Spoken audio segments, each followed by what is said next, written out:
Well, 5G actually for us in Huawei, it's a new transformational era. So it's more than a technology.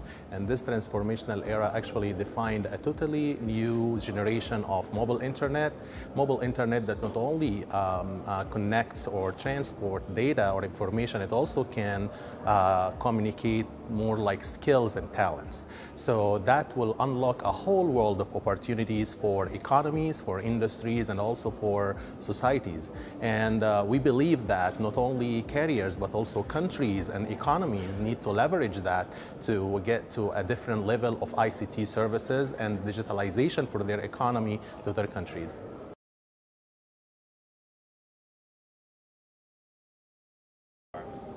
Cool. So actually 5G defines different things for different parts of the world. And you will see, for example, in the US, the 5G starts with fixed wireless access or actually providing internet to households that do not have fibers. When we talk about 5G for Western Europe, for example, it's more like, autonomous car driving or ultra reliable low latency communications.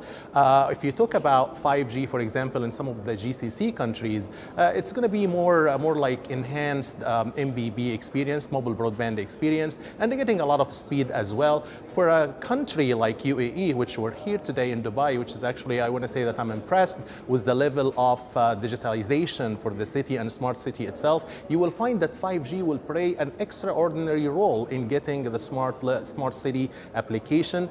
We can talk about more like IoT, not only narrowband IoT, but also broadband IoT for applications like, for example, CCTV cameras, for applications like security. So there are a lot of things, and 5G, as I said, means a lot of the whole different things. The point is we should not be limited by anything. We can only be limited by our imagination. So any service, anything that you will need or you'll think of, you define it, 5G will do it. We will have to have a very high confidence in 5G that it will deliver a lot of different things that we cannot even imagine what they are. Exactly.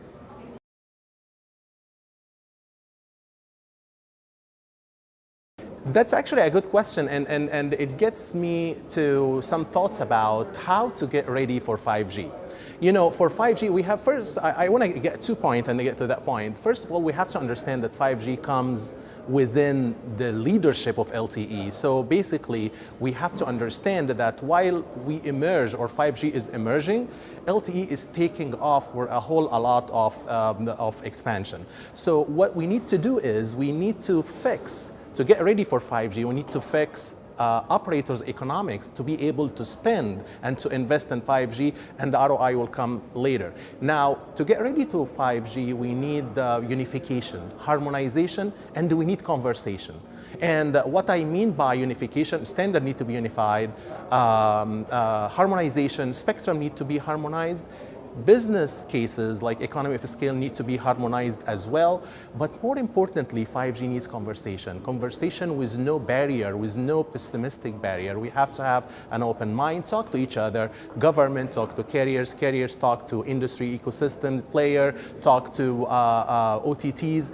We have to talk to each other, health, financial, and everything. And that, I think, answer your question. And I think that's the value for an event like this, to bring all of those industry ecosystem together, no matter who they are, and to start networking, smart networking like just what you mentioned, and have this kind of collaborative, open-minded conversation through panels, through offline meetings, and that will facilitate and that will get 5G to a totally different and new era of leadership.